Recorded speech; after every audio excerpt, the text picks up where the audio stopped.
В эфире совместный проект «Радио Крым Реалии» и Первого канала Украинского радио. Слушайте ток-шоу «Радио Крым Реалии» на средних волнах на частоте 549 АМ каждый будний день в 8:35 и в 13:10, а также на 105,9 FM круглосуточно. Крымчане имеют право знать. Здравствуйте, дорогие радиослушатели. Радио Крым Реалии в эфире. У микрофона Сергей Макрушин. Напомню вам, что вы можете слышать нас каждый день на средних волнах на частоте 549 кГц в 8:35 и 13:10 на Крымском полуострове и в 7:35 и 12:10 на материковой части Украины. Также на частоте 105,9 FM вы можете слышать нас круглосуточно. Круглосуточно доступен наш сайт Крым Реалии, на котором вы можете не только послушать, но и посмотреть наши прямые трансляции и другие материалы.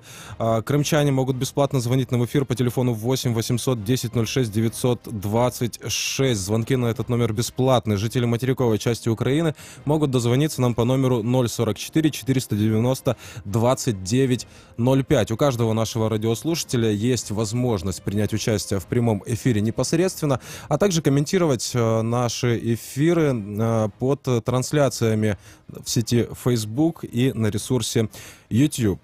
Конструктивные комментарии будем зачитывать. Тема дня.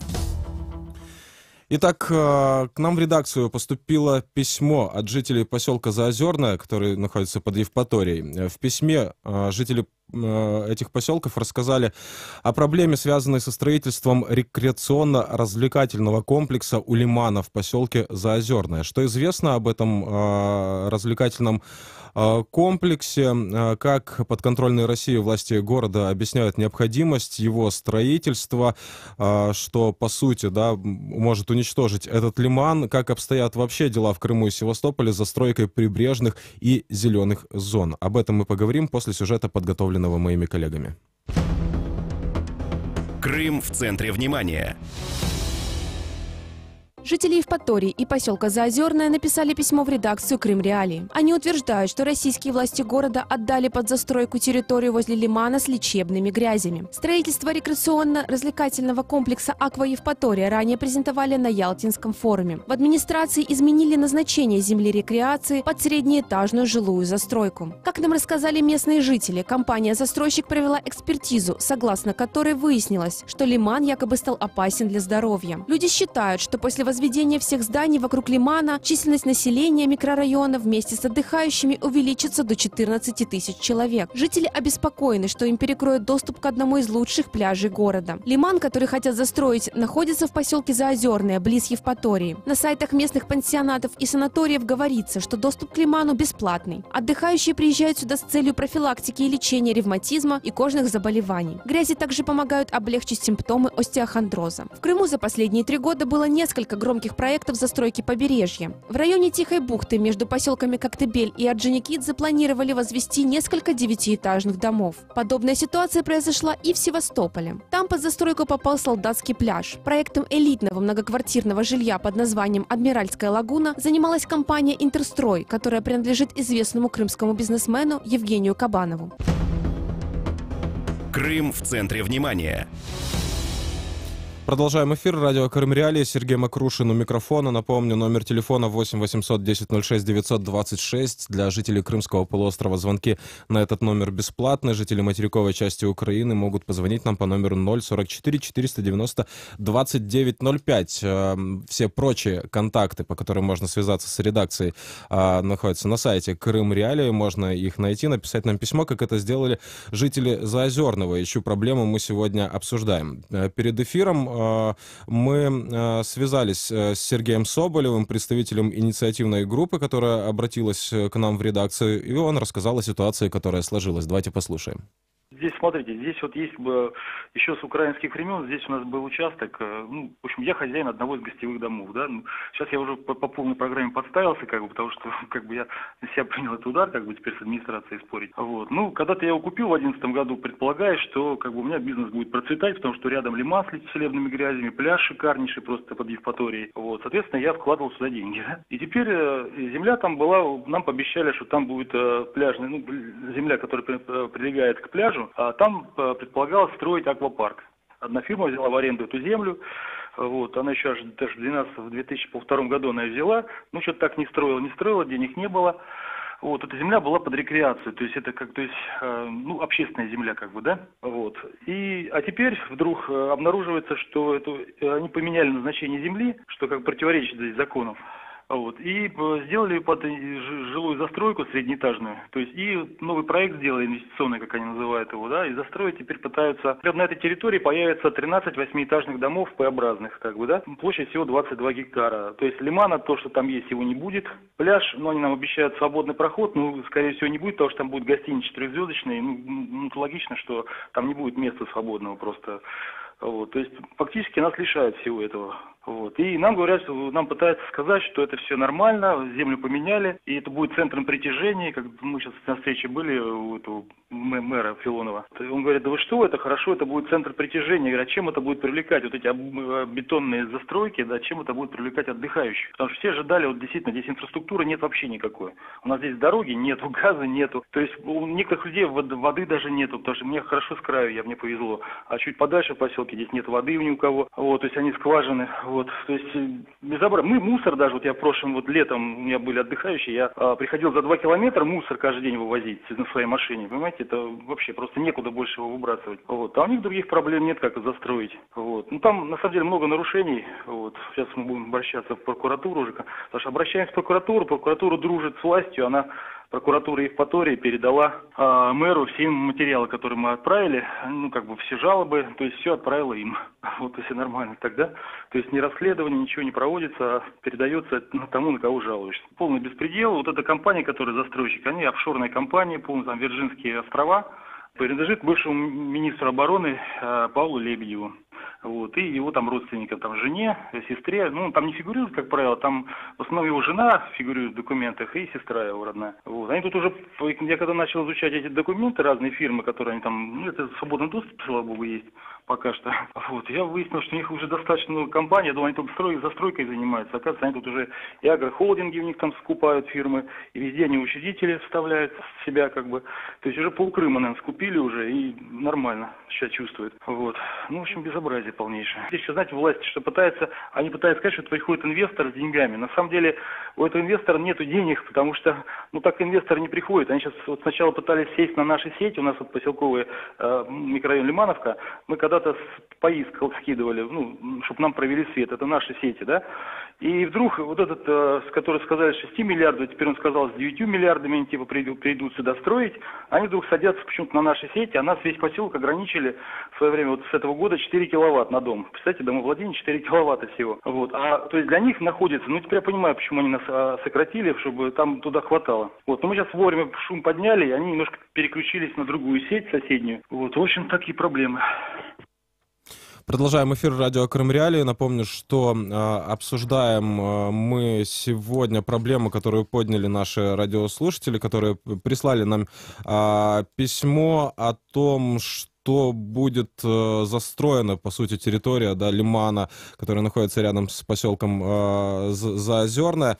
Там же в письме указывают нам слушатели, что застройщик компания Парангон. Мы посмотрели по базе данных российской налоговой, кто же ее учредитель. Итак, учредители тут довольно-таки любопытные, их набор. Итак, это компания Илания Commerce ЛТД, которая прописана в Белизе, компания Jet Driving Ltd, Британские Виргинские острова, компания Manola Holding Inc., прописана в Белизе, Миллигар Бизнес Корп, Панама и совсем уж миноритарный владелец доли собственности в этом предприятии 30 рублей и 1 копейка в уставном фонде, а это 0,1 доля процента, принадлежит Лебедевой Людмиле Петровне, супруге бывшего министра обороны Украины Павла Лебедева. Вот такая информация. Давайте далее в продолжении эфира послушаем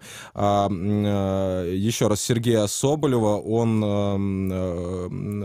говорит о том, как пытаются решить этот вопрос с местными властями. Вы знаете, там как-то очень мудро все написано. Вот они пытаются какими-то переходными вот этими документами апеллировать. Но мы сейчас собираем эти материалы, потому что незаконно на самом деле, потому что земля не должна была, потому что они везде, даже Аксенов везде говорил, что если кто-то из муниципальных чиновников переведет землю из рекреации в застройку, я буду наказывать, будет уголовная ответственность, будет сидеть в тюрьме. И вдруг почему-то, хотя я уже был у замов Аксенова, общался, как бы меня приглашали туда, я с ними общался, они меня все кивают головой, соглашаются, да, правильно. Ну, что-то пока вот я не вижу результатов вообще никаких. То есть для меня это просто я в шоке. Продолжаем эфир и далее перейдем к заслушиванию позиции, собственно, так называемых властей Евпатории. Накануне эфира мы пообщались с российским главой городской администрации Евпатории Андреем Филоновым, и он для нас рассказал о конфликте, который произошел, и о проекте застройки. Давайте послушаем.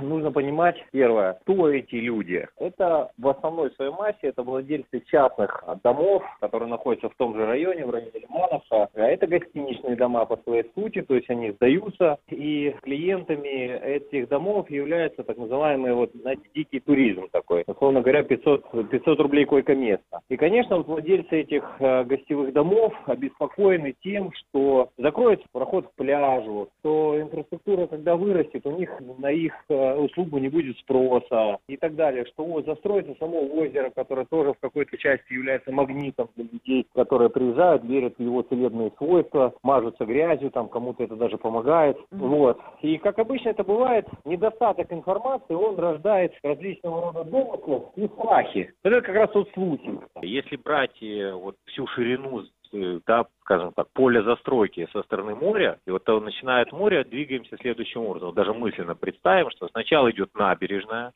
да, то есть просто это плоскостное сооружение в виде набережной, прогулочной зоны и так далее. Затем идет инфраструктура коммерческая, это кафешки, рестораны, какие-то там парикмахерские, сферы услуг. Еще на шаг глубже начинается отельная инфраструктура, это гостиницы, 4, по-моему, гостиницы, это большой медицинский центр. Еще на шаг назад это медцентр с лечебным озером, вокруг озера, в общем-то, это современная эта бально-грязелечебница с номерами. И только в крайней линии, которая идет возле дороги, идет этот ряд жилой застройки. В общем-то, тут же все понятно и открыто. Для того, чтобы создать набережную инфраструктуру, у застройщика, у любого инвестора должна быть в чем компенсация, да? Бизнес-модель должна быть работающая. И вот эта застройка, она является компенсацией за инвестиции в прибрежную инфраструктуру, в набережную и в сферу обслуживания. Поэтому модель финансовая там понятная, там все прозрачно, никаких тайн нету.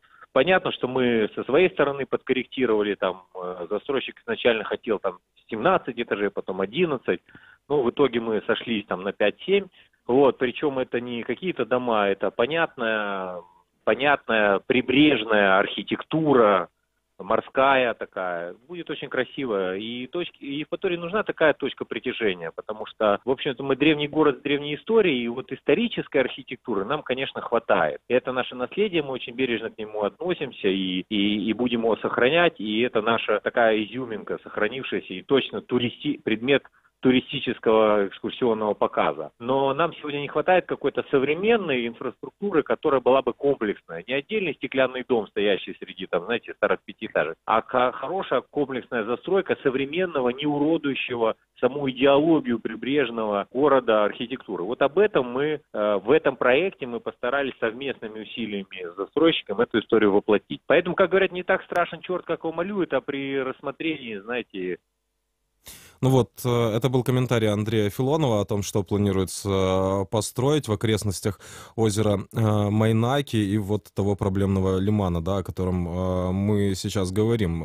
И, в принципе, информация новая, потому что еще год назад было запланировано построить не 4 гостиницы, а 3. Именно такая информация была в прогнозе экономического развития Евпатории до 2019 года, который был подписан почти год назад. Давайте в продолжение эфира послушаем комментарий Андрея Филонова о встрече представителей инициативной группы, которые против застройки. Она состоялась 21 ноября. Мы договорились о том, что мы соберемся все вместе, вот все владельцы этих домов на Лимановке, гостиниц частных. Мы пригласим застройщика и дадим возможность им напрямую пообщаться, в том числе при нашем присутствии городской власти. И мы со своей стороны ответим на какие-то вопросы, а застройщик и инвестор ответят на свои. Думаю, что большая часть вопросов после этой встречи снимется. Это была первый предмет нашей договоренности. Второй предмет договоренности о том, что мы проведем на эту тему публичное слушание. Потому что, в общем-то, можно сказать, что проект затрагивает интересы жителей Заозерки, но если быть абсолютно открытыми, то говорить как есть, то он затрагивает интересы всего города. Заозерка же получит, по нашему мнению, по моему мнению, из этого проекта качественную социальную курортную инфраструктуру. Третья часть нашей договоренности о том, что мы соберем рабочую группу из всех общественников, из всех, кто желает погрузиться в проект, понять его, кто является лидером мнений в каких-то своих средах. И вместе создадим рабочую группу и будем с застройщиком отрабатывать все моменты, которые вызывают беспокойство и так далее. И договорились о том, что по итогам этой работы, в течение месяца мы хотим ее закончить, мы подпишем некое публичное соглашение с застройщиком, в котором будут прописаны вот те договоренности, о которых мы достигнем. Поэтому в принципе, такой абсолютно понятный, публичный, открытый процесс. Об этом договорились. Еще раз говорю, уже даже в этой встрече мы выяснили, что большинство вопросов это такие эмоции, связанные со страхами, потому что есть некая неизвестность. Продолжаем эфир. Такова позиция контролируемой Россией администрации города относительно этой истории с застройкой лимана. Продолжаем эфир. Я напомню, что вы можете присоединиться к нам по номеру 8 800 10 06 926. Звонки на этот телефон с Крымского полуострова бесплатные. Жители материковой части Украины могут позвонить нам по номеру 044 490 29 05. Я приветствую в нашем эфире Маргариту Литвиненко, крымского эколога. Маргарита, здравствуйте. Итак, что вы можете сказать относительно ситуации с застройкой, которую мы сейчас наблюдаем, и затем уже перейдем на проблему в регионе в общем? Здравствуйте. Ситуация с застройкой, конечно, в Крыму сейчас сложная, потому что застройщики уже приходят в основном на последнем этапе, не на этапе выбора земельного участка, как, кстати, положено по российскому законодательству, обсуждать с местной общественностью именно выбор земельного участка для предполагаемого строительства. А приходят уже в основном тогда, когда земельный участок выделен, когда уже начинают строить, и для того, чтобы общественность по факту уже начавшегося строительства не начинала возмущаться, тогда уже обращаются к активистам и к местной администрации, конечно же, в первую очередь, как к своим лоббистам интересов застройщика. Вот. Но ситуация сложная, да.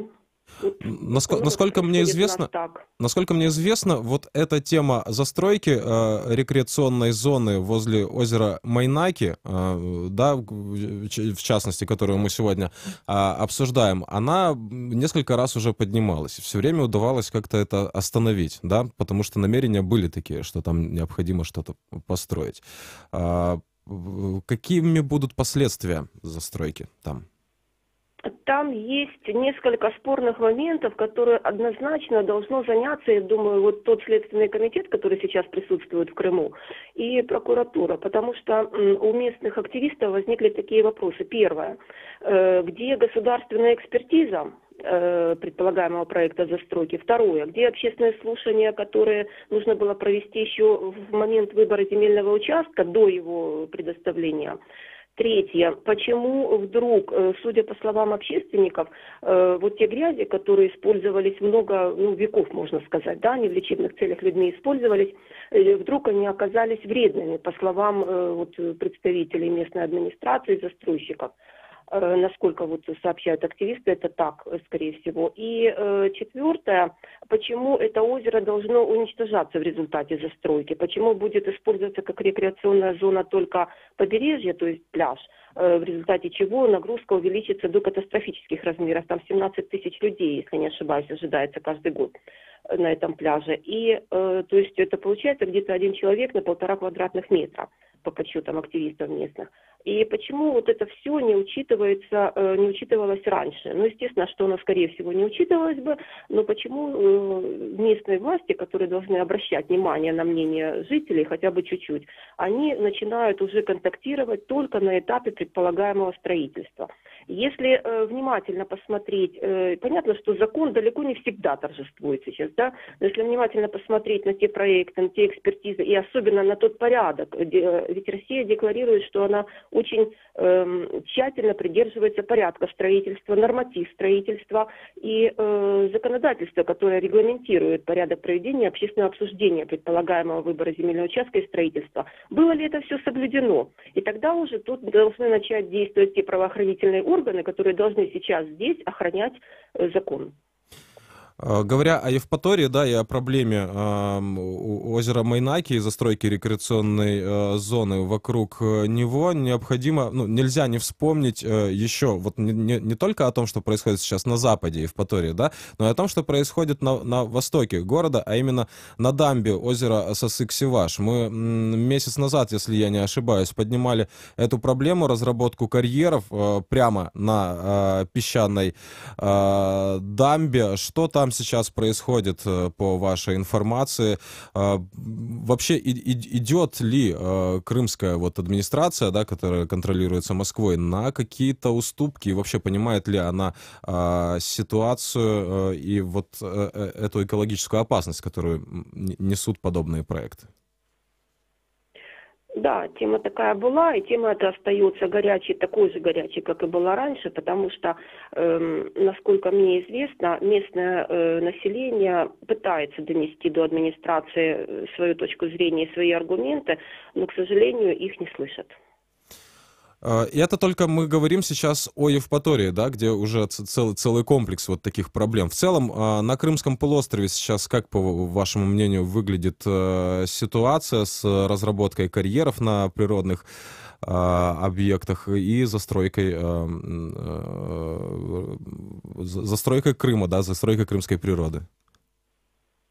Ну, я бы так сказала, ситуация идет с переменным успехом, больше в сторону отрицательного, чем положительного, потому что если некоторые карьеры удается пока приостановить, я не уверена, что их удалось остановить совсем. Вот примером тому возле села Лекарственное, да, ну, там серьезные организации были подключены, общекрымские, экологические, то в других местах, я думаю, что карьеры приостановить не удастся, потому что в ближайшее время это малоперспективно остановить вот, разработку карьеров, застройку, потому что идет очень своеобразное применение даже вот того российского законодательства, которое тут должно действовать.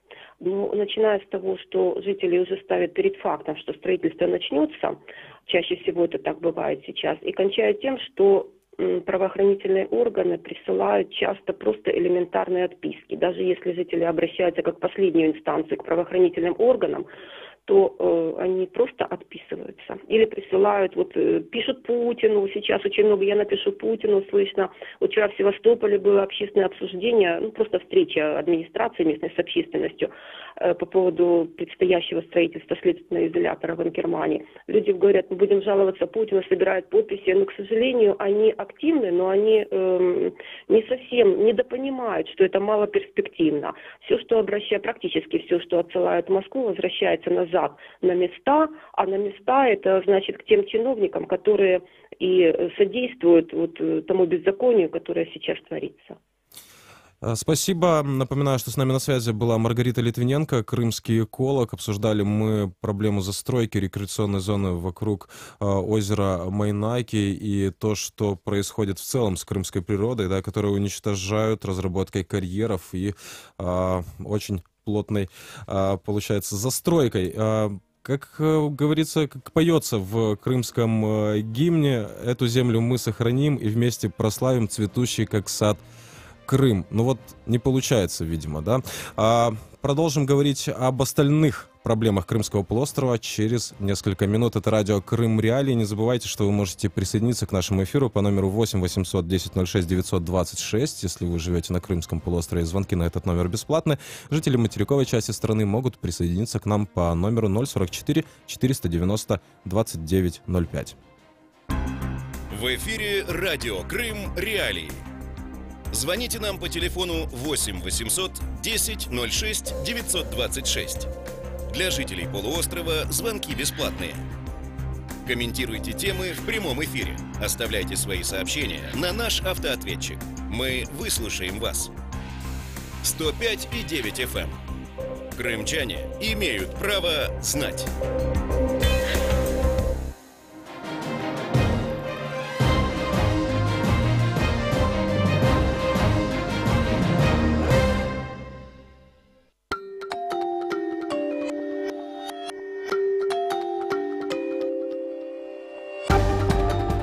Новости в эфире радио Крым Реалии.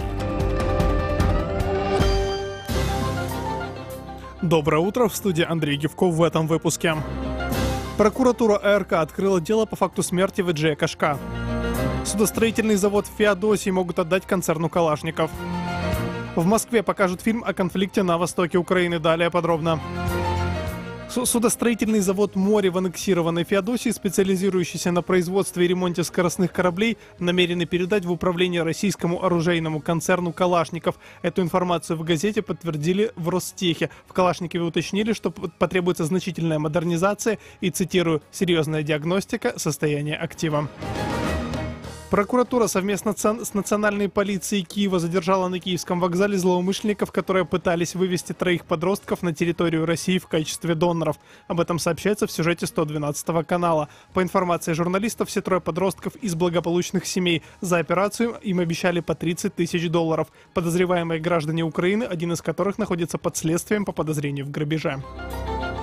На фестивале Art Dog Fest 2017 в Москве планируют показать документальный фильм «Война ради мира», снятый о войне на Донбассе режиссером Евгением Титаренко. Об этом «Радио Свобода» сообщила продюсер фильма, волонтер из Днепра Наталья Хазан. По словам продюсера, дата и время показа ленты пока неизвестны, однако создатели фильма уже пригласили присутствовать на премьере. Она также отметила, что фестиваль Art Dog Fest 2017 является достаточно независимой платформой в России, которая не финансируется государством.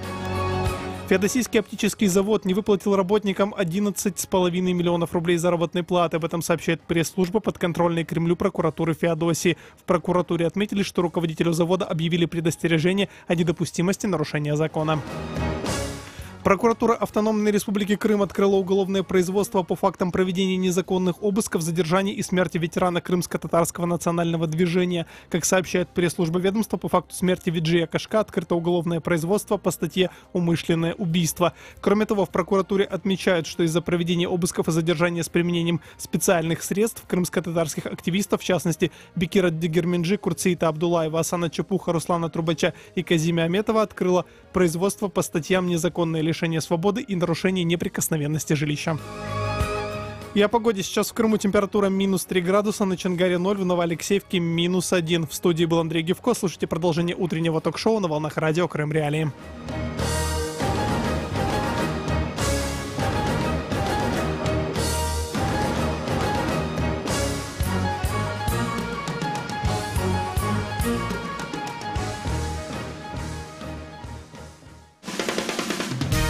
Слушайте ток-шоу «Радио Крым Реалии» на средних волнах на частоте 549 АМ. Каждый будний день в 8:35 и в 13:10. А также на 105,9 FM круглосуточно. Крымчане имеют право знать. Продолжаем эфир радио Крым Реалии. Сергей Макрушин у микрофона, в том числе и для того, чтобы напомнить вам Вы можете слышать нас каждый день на частоте АМ 549 кГц в 8:35 и 13:10 на Крымском полуострове, в 7:35 и 12:10 на материковой части Украины. На частоте 105,9 FM вы можете слышать нас круглосуточно. Звоните нам по телефону 8 800 10 06 926.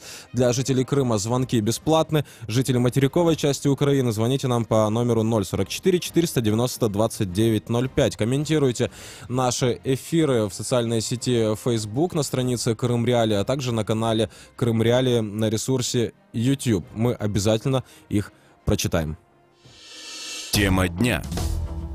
Итак, обсуждаем мы очередную дату, годовщину начала энергоблокады Крымского полуострова. Как это происходило, почему 2 года назад случился в Крыму блэкаут, как проходила энергоблокада, какие последствия она оставила для Крыма, какие последствия для материковой части Украины и насколько это сделало дороже удержание Крыма для соседней России. Об этом мы поговорим в ближайшие 25 минут после сюжета, подготовленного моими коллегами. Крым в центре внимания. Ну, света нет, ну что это, жизни нет. Но дело в том, что нам надо это перенести, все, потому что понимаем, что это сделано врагами нашими. Люди, которые хотят только зла. Я, например, рад, что нам отключили свет. Почему? Чтобы мы немножко пострадали и прочувствовали, что это не просто так нам дается. Присоединение к России, я имею в виду. 22 ноября 2015 года Крым погрузился во тьму. Из-за подрыва неизвестными опор линии электропередач в Херсонской области подконтрольные Москве крымские власти объявили на полуострове режим чрезвычайного положения. В большинстве населенных пунктов электричество подавалось всего несколько часов в сутки. Из России в Крым для обеспечения электроэнергии было поставлено 400 мобильных электростанций, но даже их запуск не решил проблему. Со 2 декабря в Крым по так называемому энергомосту стала поступать электроэнергия из Краснодарского края соседней России. Электроэнергия с материковой Украины не должна была поставляться в Крым с 2016 года. Контракт, подписанный еще в декабре 2014 года украинской компанией «Укринтерэнерго» и российской «Интеррао», народный депутат Георгий Логвинский назвал неправомерным и дискредитирующим украинское государство. Достаточно примечательно, что в пункте 2.3.1 указано, конечным потребителем будет Крымский федеральный округ. То есть фактически этот договор легитимизирует оккупационную власть на территории. Народный депутат Украины и глава Меджлиса крымско-татарского народа Рифат Чубаров в декабре 2015 года отметил, что поставки электроэнергии в Крым возможны, но только если в документах будет идти речь о территории Украины. Мої колеги не дозволять тепер нікому, жодному міністрові, жодному урядові заключати угоду про постачання електроенергії, якщо це і доведеться, поки там не буде написано «Автономна Республика Крым, Украина». Глава правительства России Дмитрий Медведев решение об ограничении поставки электроэнергии на полуострове назвал, цитирую, геноцидом крымчан. Я думаю, если мы спросим у жителей Крыма, платят ли они слишком высокую цену за интеграцию с Россией, то абсолютное большинство крымчан скажет, что мы готовы даже большую цену заплатить, лишь бы не возвращаться в тот бардак, в котором они были еще буквально совсем недавно. Регулярное отключение электроэнергии на полуострове прекратились только спустя полгода, в мае 2016-го, после запуска 4-й нитки так называемого энергомоста. Тогда в Крыму был отменен режим чрезвычайной ситуации. Сейчас полуостров снабжается за счет собственной генерации, мобильных установок, привезенных из соседней России, и по энергомосту из российской Кубани. В то же время на полуострове продолжается строительство теплоэлектростанций в Симферополе и Севастополе. Их суммарная мощность составит 800 мегаватт. Для этого проекта в Крым в обход санкций Россия завезла 2 турбины Siemens. Сейчас немецкая компания в суде настаивает на их вывозе с полуострова. Крым в центре внимания. Продолжаем эфир, говорим о годовщине блэкаута в Крыму. Я приветствую в нашем эфире Александра Харченко, директора Центра исследований энергетики. Александр, здравствуйте. Итак, давайте попробуем определить, каковы же итоги энергоблокады Крыма вот по прошествии, такого времени уже, когда это можно сделать. Доброе утро. Ну, наверное, главным итогом можно считать тот факт, что у Украины нет проблем с получением денег из Крыма за поставленное электричество. Потому что если бы мы продолжали поставлять электричество, а оккупанты не рассчитывались, то, в принципе, никаких механизмов для того, чтобы там принудить их, у Украины бы просто не было. Насколько стало дороже для России содержать обесточенный Крым? Ну, сказать в точных цифрах достаточно сложно, но можно говорить о том, что точно Россия вынуждена инвестирует в строительство новых станций. Россия была вынуждена проинвестировать достаточно много денег в переход, энергетический мост, как его называют, который сделан с Таманского полуострова. И по большому счету речь идет о нескольких сотнях миллионов долларов.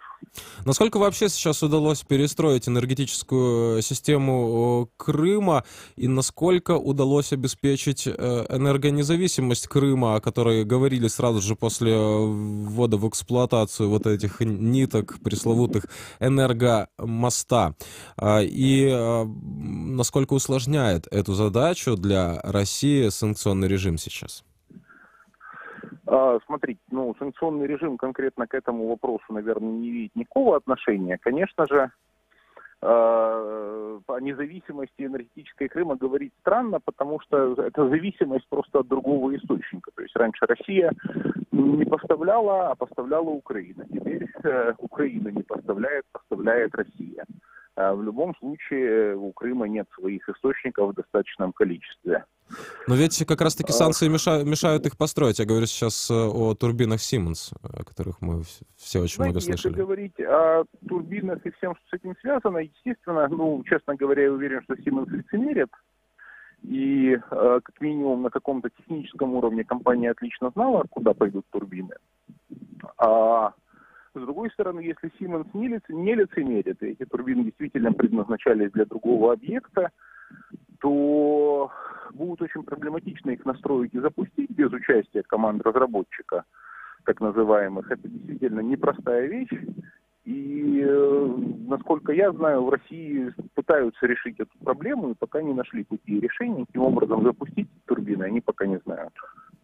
Для наших радиослушателей напомню номер телефона 8 800 10 06 926. Можете присоединиться к нашему разговору. Каждый наш радиослушатель может поделиться информацией, либо выразить свою точку зрения на поднимаемые нами темы, либо предложить свои. Жители материковой части Украины могут позвонить нам по номеру 044 490 2905. Всех будем рады слышать. Напоминаю, что с нами на связи Александр Харченко, директор Центра исследований энергетики. Обсуждаем мы годовщину энергоблокады Крымского полуострова. Итак, сразу же после того, как в Крыму случился блэкаут, очень многие средства массовой информации, я сейчас говорю, о тех, которые находятся в Крыму, и о российских СМИ, разгоняли, такую новость о том, что блэкаут очень плохо скажется на энергосистеме непосредственно самой Украины.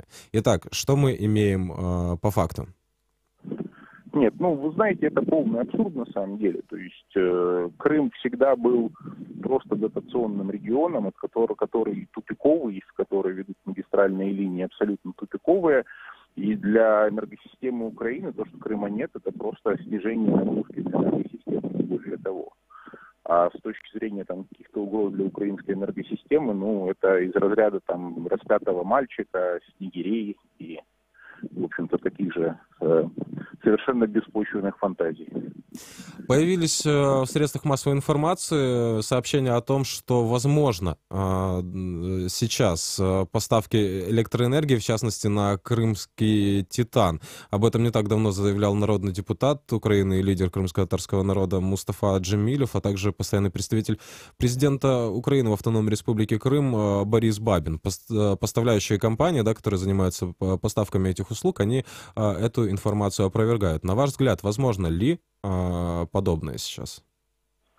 Нет, смотрите, технически, безусловно, возможно. То есть линии физически восстановить дело, в общем-то, несложное. А то, что в Крыму энергодефицит сохраняется, так это тоже научный факт. То есть он не обеспечен электричеством, электроэнергией на 100%. И для Титана того же это существенная проблема.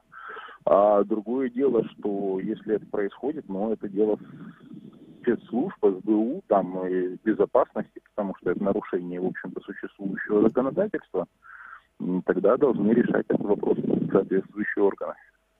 Анонсировалось, что этот вопрос рассмотрит на заседании СНБО. Будем ждать новостей. Спасибо вам, Александр. Напоминаю, что это было экспертное мнение Александра Харченко, директора Центра исследований энергетики. Продолжаем эфир. Обсуждаем мы годовщину блэкаута в Крыму. Каковы итоги энергоблокады? Какие последствия этого события испытал на себе Крым, материковая часть Украины и соседняя Россия. Подводить итоги продолжим комментарием лидера гражданской блокады Крыма Ленура Ислямова. Он рассказал, что своими действиями активисты в 2015 году в первую очередь остановили торговлю со страной-оккупантом. Акция по энергоблокаде полуострова, сказал Ислямов, высосала много сил и средств из страны-оккупанта. Давайте послушаем. Точка зрения. Когда мы находимся в состоянии войны и поставляем электроэнергию, мы об этом говорили тогда, до энергоблокады, это очень сильно подрывает сам вектор вообще движения. Если мы понимаем, что Крым захвачен, Крым оккупирован, то и не может страна, у которой оккупировали территорию, торговать с оккупантом, понимая, что эта электроэнергия идет в том числе на обеспечение жизнедеятельности оккупационных властей, военных и всех остальных. Соответственно, на тот момент власть, она не могла ничего сделать, потому что она соткана из тех людей, которые все-таки не просто постсоветские, а те, которые остались после Януковича в наследство. Поэтому гражданским активистам пришлось брать, в это время брать на себя такую роль, так скажем, несвойственную ей. Все-таки такие вещи, блокады и вообще определение курсов, вообще движение внутри страны должно заниматься политическое руководство страны. На тот момент так пришлось делать самим активистам, принимать решения. Понятно, что Украина и сейчас даже, а в тот момент тем более не могла вооруженным путем отстаивать свою территориальную целостность. Но не торговать, сохранять честь. И так как сохраняли честь те люди, которые в Крыму, находясь и сейчас находятся в заложниках, остаются преданными Украине. Не холодильник определяет все-таки гражданство, политическое гражданство твоей страны, а все-таки курс и понимание той чести и достоинства, которое должно быть у граждан страны. Энергетическая блокада вернула честь Украине. Я тогда говорил и сейчас говорю, что после того, как упали эти щупальца дракона в форме этих столбов, мы стали честнее друг другу.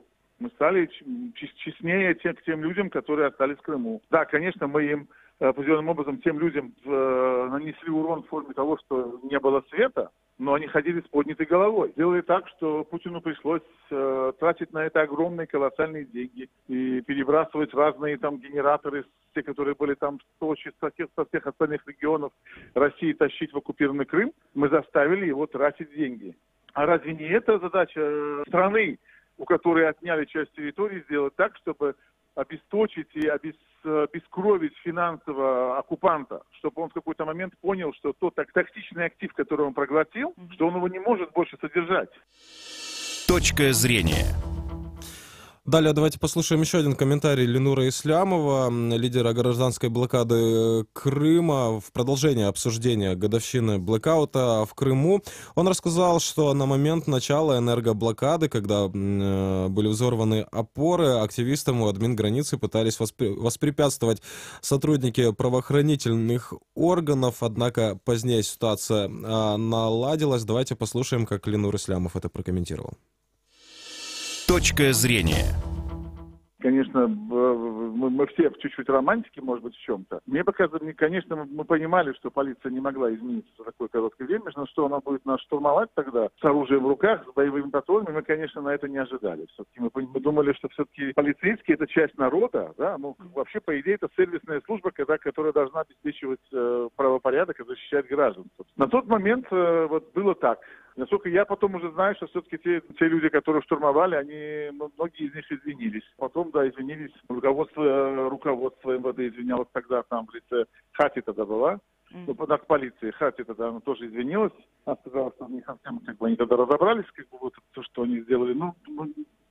Не важно же, что извинения там передо мной, мы должны быть как одно целое, когда война. Нам нельзя делиться даже вот сейчас на партии, на какие-то сейчас. Вот мы не должны себе этого позволять, вообще никакого другого мнения, кроме одного: освобождения оккупированных территорий. И вот мы на этом настаиваем сейчас. Сначала давайте вернем те территории, а потом опять начнем жить и опять выяснять, кто прав, кто не прав, и, может быть, выяснять какие-то там разные горшочки, опять определять друг друга. Пока мы это не сделаем, мы не можем даже внутри, вот то, что осталось от Украины сейчас, не можем собраться, потому что не хватает основных элементов, которые делали эту государственность. Точка зрения. Итак, это была точка зрения лидера гражданской блокады Крыма Ленура Ислямова. До эфира мы также связались с представителями национальной полиции Украины и Херсонской области. Попросили прокомментировать, что же происходит с делом о расследовании инцидента с подрывом электроопор у административной линии с Крымским полуостровом. Я напомню, что в 2015 году дело некоторое время находилось на расследовании в местном управлении СБУ. Сейчас оно передано в Херсонскую полицию. И вот что нам ответили, я процитирую ответ. Слідчим управлінням Нацполіції в Херсонській області розслідується кримінальне провадження за фактами умисного пошкодження об'єктів електроенергетики за ознаками злочину, передбаченого частиною 2 статті 194.1 Кримінального кодексу України. Санкція статті передбачає покарання у вигляді позбавлення волі на строк від 3 до 10 років. В теперішній час досудове слідство триває. Вот такой ответ нам поступил из нацполиции. Я напомню, что обсуждаем мы годовщину блэкаута в Крыму. Напомню, что каждый наш радиослушатель может принять участие в эфире по телефону 8 800 10 06 926. Звонки с территории Крымского полуострова на этот номер бесплатны. 044 490 29 05. Это номер телефона для жителей материковой части Украины. Также пишите нам в Твиттер, предлагайте свои темы программ, смотрите наши видеотрансляции на сайте Крым Реалии, а также на нашей странице в сети Facebook и на нашем канале на ресурсе YouTube. Продолжим через несколько секунд. Каждый будний день ведущие радио «Крым Реалии» информируют крымчан о самых важных событиях на полуострове и в мире. Продолжаем эфир, продолжаем обсуждение годовщины энергоблокады Крыма. Я приветствую в нашем эфире Руслана Бортника, директора Украинского института анализа и менеджмента политики. Руслан, здравствуйте. Итак, по вашему мнению, каковы же итоги энергоблокады Крымского полуострова? Наверное, ключевым итогом энергоблокады является изоляция, усиление изоляции Крымского полуострова от Украины. Конечно, блокада привела к увеличению издержек, которые несет российская власть для поддержания полуострова, но эта же блокада привела к интенсификации строительства моста, строительства инфраструктурных проектов. Эта же блокада привела к потере очень серьезного рычага влияния на Крымский полуостров, которое имела Украина, а именно социально-экономические связи, сотрудничество бизнеса. Поэтому, по большому счету, блокада, наверное, выполнила какую-то политическую роль. Но с точки зрения вот реинтеграции территорий, с точки зрения повышения лояльности крымчан к Украине и сохранения украинского присутствия на этих территориях, она нанесла, я считаю, Украине урон. Но ведь по поводу эффективности, да, в том разрезе, чтобы усложнить удержание Крыма для соседней России, ведь энергонезависимость Крыма не обеспечена до сих пор. Крым довольно-таки сильно подвержен, да, вот этим историям, когда проводятся верные отключения света в связи с каким-то вот общим дефицитом в Крыму. Есть определенные определенные проблемы, связанные с санкционным режимом. Да, я сейчас говорю о строительстве ТЭС в Крыму, на которых должны были использовать турбины Siemens, но дело сейчас приостановлено из-за скандала. Да, все-таки насколько вообще возможно, что Россия сделает Крым действительно энергонезависимым и собственной генерации на Крымском полуострове будет хватать, по вашему мнению? Ну, конечно, крымчане будут чувствовать постоянные проблемы с недостачей энергоносителей. Я думаю, еще в ближайших 5-7 лет эти проблемы никуда не денутся. Но в то же время эти проблемы не будут критическими для полуострова. Я думаю, что Россия с ее нефтегазовыми деньгами рано или поздно все равно их решит, эти проблемы. А негативный социальный эффект, общественный эффект от этого будут возлагать на Украину, поскольку именно Украина перестала поставлять электроэнергию. Я думаю, что в этой ситуации необходимо было действовать по-другому абсолютно. Необходимо было, безусловно, продавать электроэнергию и воду, возможно, по более дорогой цене, и часть дохода вот этой торговли должна была инвестироваться украинским государством в развитие украинского информационного присутствия, развитие украинского юридического присутствия, развитие украинского экономического присутствия. Это тогда было бы эффективно. Я уверен, что при такой бы политике... Вот давайте об эффективной политике мы поговорим чуть попозже. Я бы хотел сейчас остановиться вот на этом моменте, на моменте поставок электроэнергии в Крым. Хотел бы напомнить о том договоре, который был заключен с так называемым Крымским федеральным округом. Это ведь был жуткий политический скандал. И получается, что вот взрыв, да, на опорах ЛЭП, он произошел, потому что никто не останавливал действие этого договора. Хотя он был заключен в прямом противоречии с законодательством и Конституцией Украины. Конечно, вот этого допускать нельзя было. Я считаю, это ошибка или это такая, знаете, юридическая диверсия, по большому счету. Хотя, как показывает ситуация на востоке Украины, там до сих пор стороны поставляют друг другу услуги и обмениваются деньгами прямо на мосту счастья. Ну, в крайнем случае, об этом говорит БСЕ в своих выводах. Такого же посредника мы могли найти для коммуникаций между Украиной и Крымом в виде международной организации, в виде третьей стороны, без нарушения каких-либо законов Украины, безусловно. Но мне кажется, что на тот момент стояла цель создания политических условий для разрыва этих контактов с целью использования этого как инструмента информационного привлечения на международном уровне, информационного внимания к крымской ситуации. И давайте теперь вернемся, да, к, собственно, моделированию ситуации, да, если, вот вы говорите, да, что политика Украины в отношении Крыма должна была бы быть другой, без блокад. Какое, по вашему мнению, и если бы она действительно была бы такой, да, чем бы отличалась вот ситуация, которую мы имеем сейчас, от той, которую могли бы привести вот те меры, которые предлагаете вы?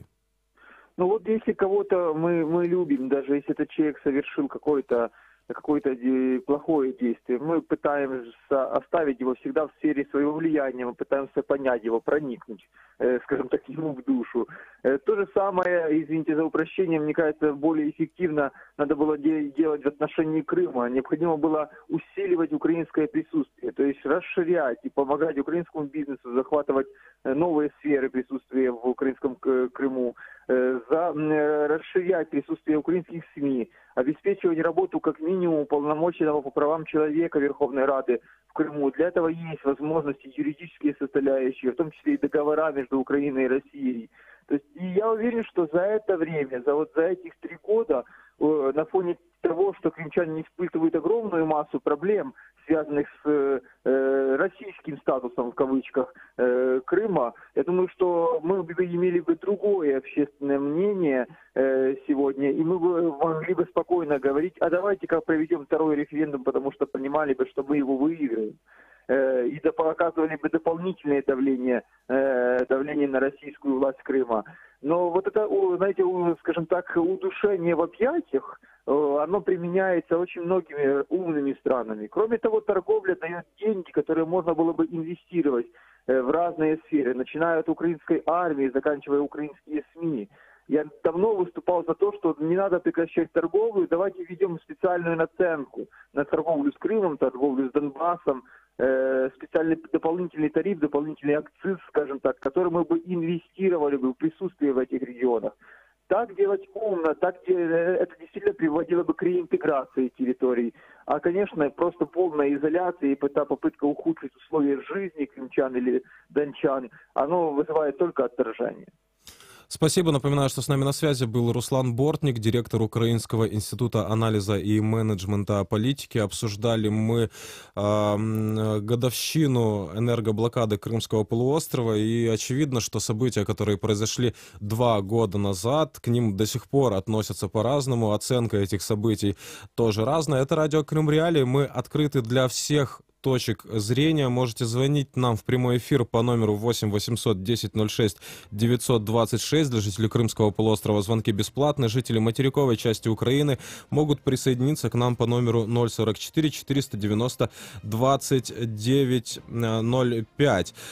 Также хочу напомнить, что вы можете писать нам в Твиттер, предлагать свои темы программ, прочие контакты, в том числе электронная почта, есть на сайте Крым Реалии. Кроме того, на этом сайте вы можете читать наши читать материалы, смотреть прямые видеотрансляции эфиров. Видеотрансляции доступны также в сети Facebook и на ресурсе YouTube. Продолжим через несколько минут. Важные события, спорные заявления, последние новости, горячие темы. Все это в прямом эфире с 8 до 11. В эфире самого крымского в мире радио. Радио Крым Реалии.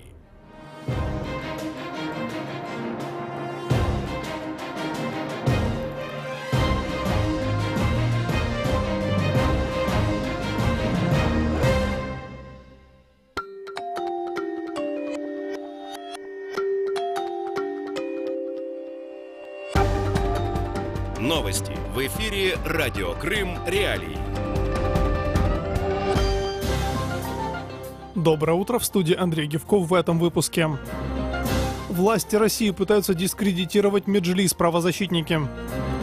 В Луганской области погибли 4 украинских военных.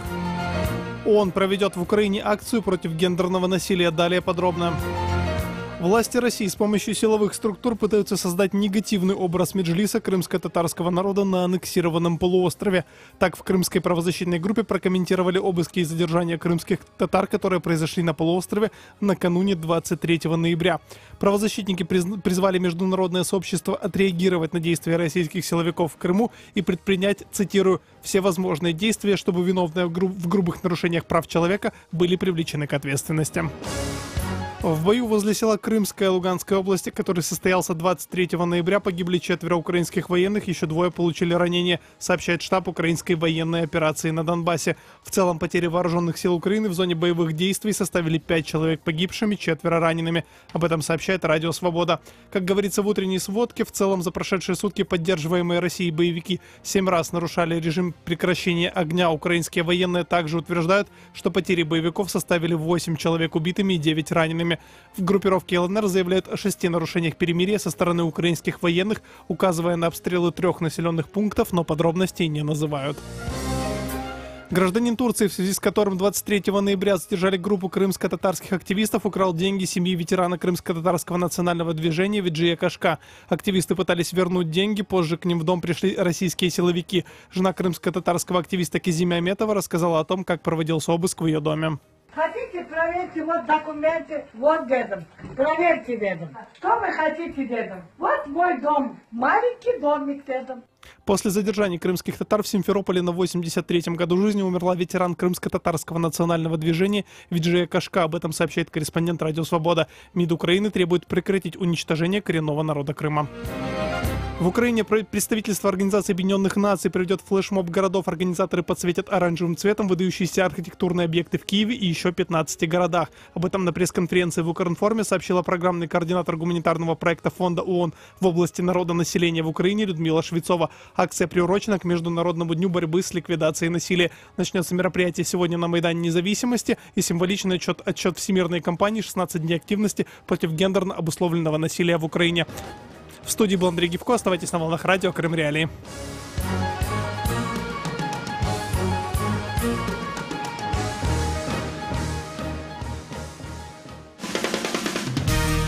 Слушайте ток-шоу «Радио Крым Реалии» на средних волнах на частоте 549 АМ. Каждый будний день в 8:35 и в 13:10. А также на 105,9 FM круглосуточно. Крымчане имеют право знать. Продолжаем эфир радио Крым Реалии. Сергей Макрушин у микрофона, в том числе и за тем, чтобы напомнить вам, что вы можете слышать нас каждый день на средних волнах на частоте 549 кГц в 8:35 и 13:10 на Крымском полуострове и в 7:35 и 12:10 на материковой части Украины. На частоте 105,9 FM вы можете слышать нас круглосуточно. Крымчане могут бесплатно звонить нам в эфир по телефону 8 800 1006 926. Жители материковой части Украины, звоните нам по номеру 044 490 2905. Тема дня. Итак, трагические события разворачиваются в Крыму. Ушла из жизни Виджие Кашка, легенда крымско-татарского национального движения. Ушла после того, как попала под действие российских силовиков в Крыму. Давайте поговорим о том, как это происходило, с Антоном Наумлюком, корреспондентом «Радио Свобода». Антон, здравствуйте. Итак, как вчера разворачивались вот эти трагические события? Утром стало известно о том, что в центре Симферополя российские силовики проводят операцию по задержанию. Официально было сразу же заявлено через подконтрольные СМИ, и пресс-служба ФСБ почему-то комментировала операцию, которую официально проводили Центр по противодействию экстремизму МВД, о том, что были задержаны несколько представителей запрещенного в России Меджлиса. Я так думаю, что это так для такой страшной картинки было сделано, потому что никто из задержанных к Меджлису отношения не имеет. Потом уже стало известно, что в кафе на улице Воровского проводилось задержание. Действительно было задержано 3 мужчин, 3 активистов крымско-татарского национального движения, и Кашка находилась тоже вместе с ними. Ей стало плохо во время задержания, была вызвана скорая, которая не успела далеко отъехать, и женщина погибла. До больницы ее не довезли. Потом уже стало опять же известно, что мужчин задерживали по обвинению в вымогательстве у гражданина Турции денежной суммы. История достаточно запутанная, но то, что официально сообщалось, это одна картина. А то, что были какие отношения были у них с этим гражданином до этого, это совсем другая картина, которая выяснялась потом в течение всего дня.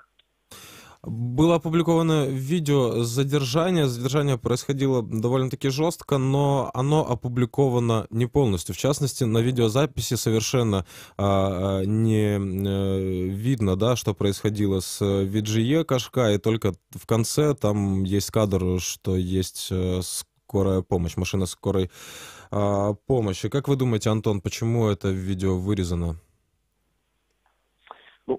Тут может быть либо технический ответ, то есть все видео, почти все видео, это видео задержания в кафе, в котором сидели мужчины, и соседний ресторан через дорогу.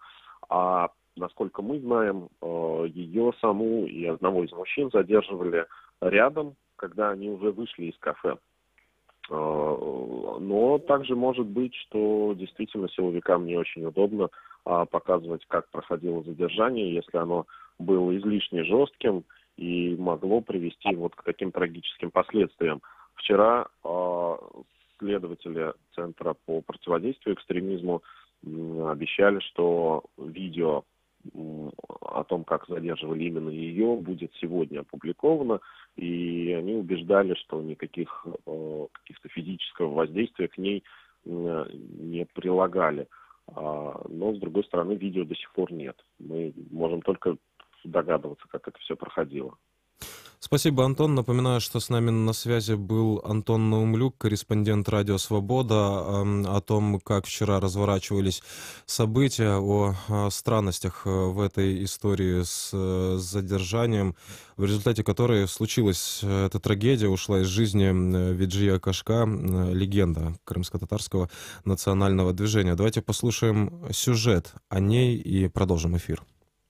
Виджия Кашка – ветеран крымско-татарского национального движения. Ее по праву можно назвать соратницей диссидентов Петра Григоренко, Андрея Сахарова, Мустафы Джемилева. Она родилась в 1934 году в селе Ускут, ныне Приветное, неподалеку от Алушты. После сталинской депортации крымско-татарского народа в 1944 году Виджия Кашка проживала с семьей в Узбекистане. В 50-е годы вместе со своим мужем Бекиром Виджия присоединилась к национальному движению крымских татар. В 1969 году семья Кашка совершила попытку перебраться в Крым, в село Кизиловка Белогорского района. Но местные власти их выселили, и они уехали в Краснодарский край. В 1973 году семья все-таки вернулась на полуостров в поселок Новокленовка. Виджия Кашка всю свою жизнь активно выступала за права крымско-татарского народа, была диссидентом Всемирного конгресса крымских татар и до последних дней участвовала в акциях протеста, поддерживала семьи крымских политзаключенных и посещала судебные заседания. Продолжаем эфир. До эфира мы пообщались с крымским историком Гульнарой Бекировой о личности Виджия Кашка и ее роли в истории крымско-татарского национального движения. Послушаем мы комментарий этот немного позже. Сейчас в нашем эфире Рифат Чубаров, глава Меджлиса крымско-татарского народа. Рифат ага, здравствуйте. Итак, ваша оценка тем событиям, которые вчера произошли в Крыму, и ваш комментарий относительно той трагедии, которая в итоге произошла? Но для всех уже стало очевидным вчера о том, что ФСБ разработала и попыталась реализовать специальную операцию, которая позволит им посадить за решетку очередную группу активистов крымско-татарского народа, а заодно и позволит им попытаться скомпрометировать Меджлис крымско-татарского народа и как бы вывести на сцену политическую новые некие такие мотивации, которые дают им право и дальше репрессировать крымских татар. Впервые во вчерашней вот этой спецоперации они попытались как бы привнести такие криминальные оттенки, обвинения в сторону активистов крымско-татарского народа, но случилось очень непоправимое, трагическое для нас и неожиданное для самих оккупантов. В ходе такого брутального, жестокого задержания, а сейчас мы получаем сведения из Крыма, поскольку сейчас идет вскрытие Виджия Абла в морге в Симферополе, ей на руки так же, как и всем другим, одевали наручники. 83-летней женщине одевали наручники, и подтверждается вчерашнее представление экспертов, что ее тоже сбивали, ее тоже кидали на пол или на землю, там, где ее задерживали, и Виджия Абла своей смертью, она опрокинула эти такие грязные планы ФСБшников. Мы видим, что в течение последнего месяца довольно-таки стремительно, да, усиливаются давление на крымских татар. В Крыму практически ежедневно уже проходят обыски. Что вы можете сказать об этих событиях? Может быть, у вас есть мнение, с чем это может быть связано? Я вчера, выступая на крымско-татарском канале АТР, говорил о том, что, знаете, есть такое явление, когда темнота перед рассветом сгущается. Так бывает и в социальной жизни. У меня такое представление, что российские оккупанты пытаются максимально сейчас репрессировать крымско-татарский народ, всех патриотов Украины, которые открыто демонстрируют свое неприятие российской оккупации, ну как господин Балух, которого также репрессируют сейчас очень сильно в СИЗО. И русские оккупанты чувствуют о том, что сопротивление увеличивается внутри Крыма, о том, что давление международного сообщества идет по всем сферам жизнедеятельности Российской Федерации, государства, которое оккупировало Крымскую землю.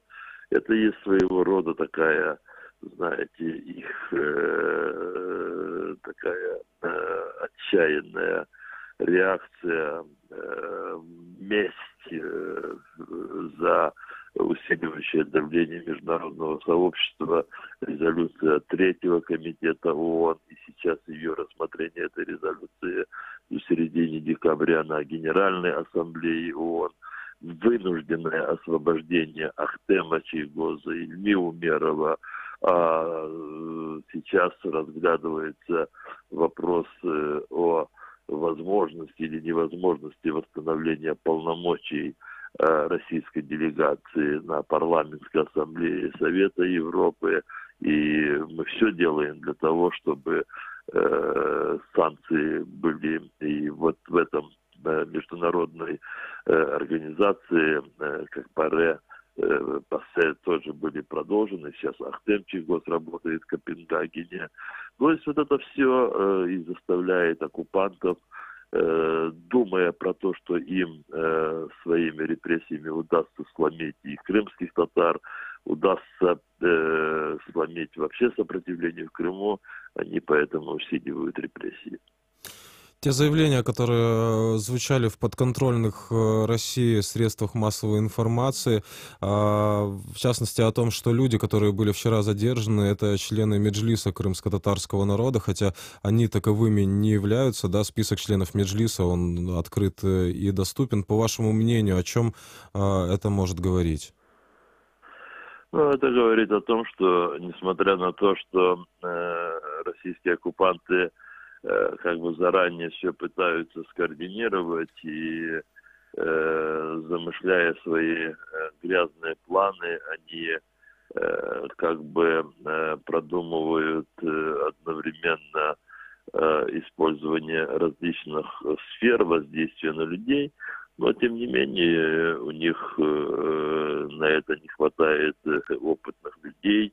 Возможно, они считают потребителей своей пропагандистской информации людьми очень низких способностей, что они на это не обратят внимания. Ведь обратите внимание, вчера буквально параллельно, почти что минута в минуту, параллельно с задержаниями сразу осуществлялся выброс информации сфальсифицированной по основным медиаресурсам Российской Федерации, ну, скажем, как РИА-ТАСС, когда буквально вслед за задержанием уже были размещены информации, в которых приводились эти лживые мотивации собственно оккупантов, в которых вот эти наши соотечественники, активисты крымско-татарского движения, которых задержали, назывались членами Меджлиса. Потом по ходу дня, в течение дня, они как бы постепенно эту информацию поправляли, но все это говорит о том, что для них, для русских оккупантов, главным является то, чтобы как можно лживее подать информацию, а насколько она соответствует, для них это не имеет значения, поскольку не имеет значения, кто есть кто в крымско-татарском социуме, какой статус имеют люди, которые оказывают сопротивление в самом Крыму. Они нас всех об одинаковой мере ненавидят. Нас они ненавидят, как крымских татар, других людей, граждан Украины, которые живут в Крыму и оказывают сопротивление, они просто ненавидят как украинцев, как этнических и политических украинцев. Они нас ненавидят. Насколько сильной потерей для крымско-татарского национального движения является потеря Виджия Кашка? Но для нас это шок, от которого мы сейчас не можем все еще отойти. Сегодня будут похороны. Виджия Абла — это действительно одна из легенд крымско-татарского национального движения. Я думаю, что в Крыму нет людей, которые бы ее не знали. А в крымско-татарском народе ее знают все. Человек, который с самых молодых своих лет без всякого пафоса положил свою жизнь ради возвращения народа на свою родину. Одна из немногих здравствовавших до вчерашнего дня людей, которые были соратниками Петра Григоренко, Андрея Сахарова. Она принимала Петра Григоренко в Крыму, ездила к Андрею Сахарову в Москву, отвозила листовки, информации. Для нас это очень большая потеря. Рифат Чубаров, лидер Меджлиса крымско-татарского народа, был в эфире радио Крым Реалии. Спасибо, Рифат ага. Продолжаем эфир. И в продолжение давайте послушаем крымского историка Гульнару Бекирову о личности Виджия Кашка и ее роли в истории крымско-татарского национального движения.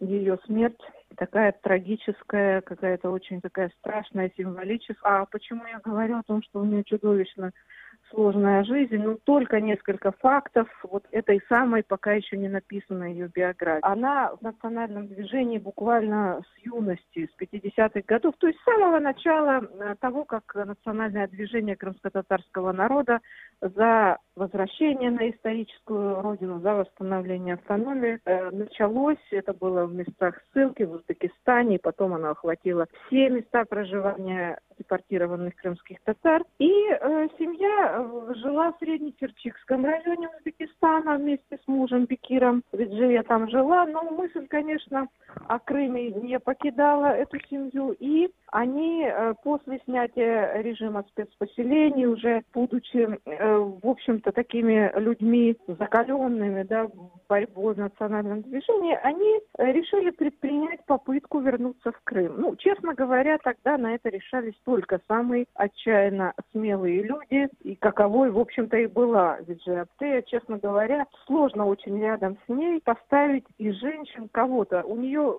ну, мне кажется, она вообще ничего не боялась. Рядом с ней я ставлю Зампиру Асанову, Айши Сисмуратову и вот Виджия Апте. И в 1964 году, когда и она, и ее муж Бекир уже полностью были целиком вовлечены в национальное движение, они уже задумывались над тем, чтобы вернуться на родину. И когда был издан указ о гражданах татарской национальности, проживавших в Крыму, в сентябре 1967 года это случилось, вот они уже плотно, так сказать, занялись сбором вещей, и на тот момент у них было уже 4 детей, 4 сыновей. И в 1969 году семья Кашка приезжает в Крым. И я должна сказать, что это, конечно, чудовищно страшное время, когда, несмотря на этот как бы псевдореабилитационный указ, крымских татар, которые пытались закрепиться, прописаться в Крыму, просто изгоняли с родины.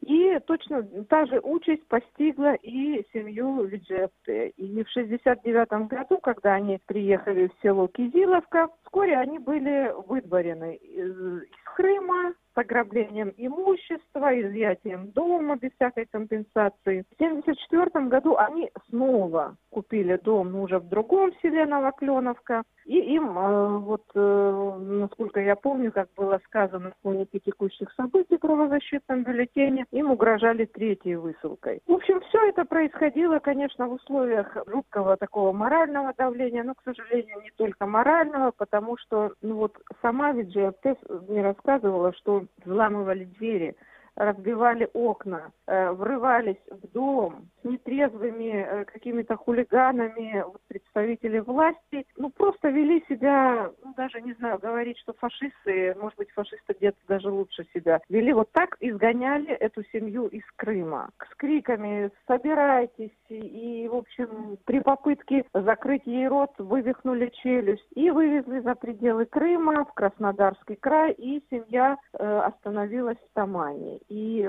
к сожалению, вот через 2 года после этого ужасного инцидента младший сын Виджепте умер от шока, по сути, да. И, в общем-то, в 1973 году семья тайно купила домик опять в селе Новокленовка, тоже в Крыму. И вот они, по сути, постоянно были в Крыму на острие этой борьбы, потому что мало кто знает, насколько тяжело в тот момент было тем немногочисленным крымским татарам, которые героически жили, действительно героически жили на своей исторической родине, когда политика Крым без крымских татар была, честно говоря, частью государственной политики. И Виджеп, она всегда была со своим народом. Но не было ни одного сколько-нибудь значительного мероприятия, Всемирный конгресс, Курултай, чтобы ее там не было. Она часто бывала у Андрея Дмитриевича Сахарова. Я думаю, что она знала Петра Григорьевича Григоренко, то есть еще с советских времен. Просто потому, что у нее всегда была очень активная патриотическая позиция. Как я уже говорила, ей чувство страха вообще было неведомо. То, что вот эта трагическая ее смерть, это, конечно, тяжелейший удар и по национальному движению, и вот, просто какой-то ужасный день вот этот ее смерти и эти обыски, которые прошли в Крыму. В общем, все это настолько как-то страшно и символично, что Виджепте знали абсолютно все. Нет ни одного крымского татарина, кто бы не знал ее. Продолжаем эфир. Напомню, что это был рассказ крымского историка Гульнары Бекировой о личности Виджия Кашка и ее роли в истории крымско-татарского национального движения. Есть уже реакция в Министерстве иностранных дел Украины. Павел Климкин, министр, пообещал поднять в Брюсселе вопрос ответственности России за убийство 82-летней Виджия Кашка. Именно так он назвал смерть Виджия Кашка в результате вчерашних событий, в результате действий российских силовиков во временно оккупированном Крыму. Процитирую по изданию «Зеркало недели». Сегодня в Крыму от рук российских оккупантов погибла 82-летняя Виджия Кашка, ветеран крымско-татарского движения. Оккупанты пытались арестовать пожилую женщину, и ее сердце не выдержало. Нелюди, презрение и отвращение, предчувствую, они дорого заплатят за это убийство. Вечная память этой героической женщине. Также Климкин заверил, что украинские дипломаты поднимают вопросы преступлений россиян в оккупированном Крыму на всех международных площадках и пообещал продолжать делать все от него зависящее в этом направлении. Продолжу цитату. «Сегодня нахожусь в Брюсселе, и вопросы арестов и других преступлений российского оккупационного режима в Крыму поднимаем на каждой встрече. Россия должна убраться из Украины и прекратить этот беспредел. К этому стремимся мы и весь цивилизованный мир». Конец цитаты. Напомню, это была позиция Павла Климкина, министра иностранных дел Украины. В нашем эфире Гаяна Юксель, член Меджлиса крымско-татарского народа. Гаяна, здравствуйте. Ваша оценка тех событий, которые произошли вчера в Крыму? Вчерашние события – это грязная провокация российских оккупационных сил, затеянная с целью дискредитации представителей крымско-татарского национального движения и Меджлиса. И, к сожалению, жертвой этих грязных провокаций, этих игр с подставными лицами, с якобы обвинениями в вымогательстве денег стала известная ветеран национального движения Виджия Кашка. А также члены национального движения, активисты, среди которых Курсиит Абдуллаев, Бекир Дегерменджи, Асан Чапух и другие. И все это еще раз говорит о том, что оккупанты в Крыму делают все возможное, чтобы дискредитировать крымских татар. Сначала они рисовали из Меджлиса экстремистов, потом из соблюдающих и верующих крымских татар террористов. Теперь они взялись за такие грязные игры, как обвинение во взяточничестве. Я вчера следила за событиями, возмущена до глубины души оскорбить память этой светлой женщины, этого известного человека, этого ветерана, который жизнь отдал за то, чтобы крымские татары жили в Крыму. Если бы эти ублюдки, которые устроили вчера игрище над ней, знали бы ее судьбу, они бы просто, наверное, бы не посмели делать то, что они делают. Потому что, когда мы узнали, что она якобы что-то там делает, как они говорят, то понятно, что одно дело, что никто не поверил, другое дело, что этого она бы не сделала никогда, и, как говорится, нечего марать ее память и прикасаться к ней своими грязными руками. Благодарю вас, Гаяна. Напоминаю, что с нами на связи была Гаяна Юксель, член Меджлиса крымско-татарского народа. Говорили мы о вчерашних событиях в Крыму, о действиях силовиков, которые повлекли за собой трагедию, смерть Виджия Кашка, легенды крымско-татарского национального движения. Говорили о том, что же в целом происходит в Крыму, где последний месяц просто нескончаемая хроника беспрерывных обысков и следственных действий. И о том, что же дальше. Итак, это радио Крым Реалии. Напомню, что вы можете звонить нам по телефону 8 800 1006 926. Если вы находитесь на территории Крымского полуострова, звонки бесплатны. Даже по завершении эфиров вашу информацию примет автоответчик. Кроме того, вы можете писать нам на электронную почту. Контакты есть на сайте Крым Реалии. Также вы найдете там наши материалы и прямые видеотрансляции эфиров. Кроме того, читайте нас в соцсетях, Facebook и Twitter. Там тоже вы можете с нами связаться и предложить свои материалы и темы программ. Это радио Крым Реалии, Сергей Макрушин. Пока.